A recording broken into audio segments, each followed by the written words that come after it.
वो तोहफा, a story of love and sacrifice. कभी कभी एक छोटी सी मोहब्बत सबसे बड़ा सैक्रिफाइस बन जाती है। पुरानी गलियों में छुपी होती है कुछ ऐसी कहानियां जिनके पास ना ज्यादा पैसा होता है, ना बड़े सपने, लेकिन होती है तो सिर्फ एक चीज, दिल से निकली मोहब्बत। और ऐसी ही एक कहानी शुरू होती है लखनऊ के एक छोटे से फ्लैट में, जहां रहते हैं अयान और रिद्धि। अयान, उम्र 29, एक सिंपल स्कूल टीचर।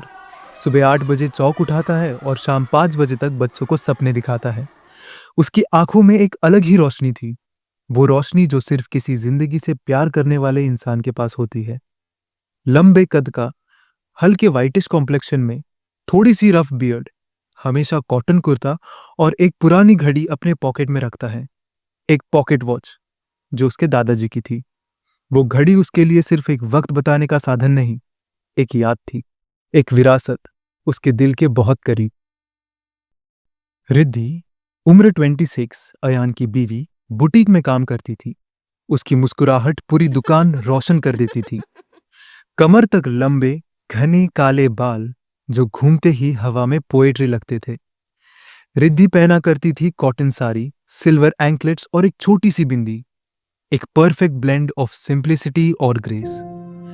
अयान और रिद्धि के पास जिंदगी में पैसे नहीं थे, लेकिन प्यार वो था भर भर के। इस महीने उनके शादी की तीसरी सालगिरह आने वाली थी और दोनों के मन में था एक दूसरे के लिए कुछ स्पेशल करना। पर प्रॉब्लम ये थी कि दोनों के पास पैसे नहीं थे, रेंट, राशन और थोड़ी सी सेविंग्स, बस। लेकिन इस साल कुछ अलग था। शायद 3 साल में उनका प्यार इतना गहरा हो चुका था कि एक दूसरे को गिफ्ट देना एक जरूरत लगने लगी थी, ताकि बता सके कि हम तुम्हारे लिए क्या कर सकते हैं। रात को दोनों चुपके से सोचा करते, क्या गिफ्ट दूं, कैसे दूं, पैसे कहाँ से लाऊं। अयान ने स्कूल के बाद ट्यूशन लेना शुरू किया। सुबह सुबह कॉलोनी की एक लड़की को मैथ पढ़ाने जाता, कुछ पैसों के लिए, लेकिन वो काफी नहीं थे। रिद्धि ने एक नए तरीके से कमाई करने की सोची। उसने अपने हाथ से बनाए इयररिंग्स ऑनलाइन बेचने शुरू किए। लोकल मार्केट के स्टॉल पे भी बैठना शुरू किया।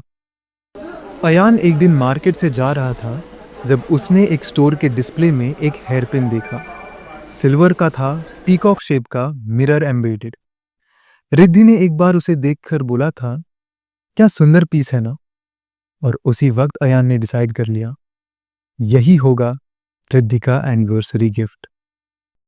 एनिवर्सरी अब सिर पर थी। रिद्धि एक दिन काम से घर जा रही थी जब उसके पैर एक छोटी सी दुकान के सामने रुक गए। वहां एक पैम्फलेट चिपका था, original human hair needed for premium wigs, good payment guaranteed. उसके कदम उस सैलॉन की तरफ मुड़ गए। सैलॉन में बैठते वक्त उसका दिल जोरों से धड़क रहा था, लेकिन एक बार में बाल काट दिए गए और मिले हुए पैसों को देखकर उसका सारा डर दूर हो गया। और बिना सोचे समझे रिद्धि अयान के लिए गिफ्ट खरीदने चली गई। फाइनली एनिवर्सरी की रात आ गई। फ्लैट की लाइट्स थोड़ी डिम थी।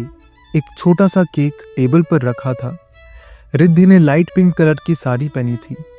उसके बाल अब शोल्डर्स तक थे। आंखों में थोड़ा नर्वसनेस था, लेकिन स्माइल से छुपा दिया। अयान अंदर आया, नेवी जैकेट, फ्रेशली शेव्ड, एक वेलवेट बॉक्स पॉकेट में दबा के। उसने रिद्धि को देखा और रुक गया।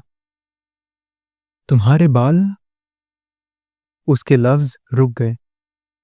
रिद्धि ने मुस्कुरा के कहा, कुछ नया ट्राई किया, चलो अब मेरा गिफ्ट लाओ। अयान ने हाथ बढ़ा के उसे वेलवेट बॉक्स दिया। रिद्धि ने खोला और देखा, वो सिल्वर पीकॉक हेयर पिन, वही जो उसने सिर्फ एक बार देखा था। वो चौंक कर बोली, अयान ये तो। अयान ने हिचकिचाते हुए बोला, मैं वो घड़ी बेच आया तुम्हारे लिए ये पिन लेने। रिद्धि की आंखों से आंसू गिरने लगे। उसने हाथ से एक छोटी पाउच निकाली और अयान के हाथ में रखी और कहा, ये तुम्हारे लिए। अयान ने पाउच खोला और अंदर थी एक गोल्ड वॉच चेन। अयान अब आंखों से आंसू को रोक नहीं पाया और बोला, पर मैंने वो घड़ी ही बेच दी। रिद्धि ने धीरे से बोला, और मैंने अपने बाल। उस रात दोनों चुप थे, थोड़े उदास थे, पर एक चीज क्लियर थी। दोनों ने जो दिया वो प्राइजलेस था। वो तोहफे जो अब किसी काम के नहीं थे, उनमें दुनिया का सबसे गहरा प्यार छुपा था। वो समझ गए थे, सैक्रिफाइस जब खुशी बन जाए, तभी उसे कहते हैं प्यार। वो दोनों छोटी सी दुनिया में रह रहे थे, लेकिन उस रात उनका प्यार दुनिया से भी बड़ा लग रहा था। अगर आपको ये वीडियो पसंद आई हो, तो like and subscribe for more heart touching स्टोरिया।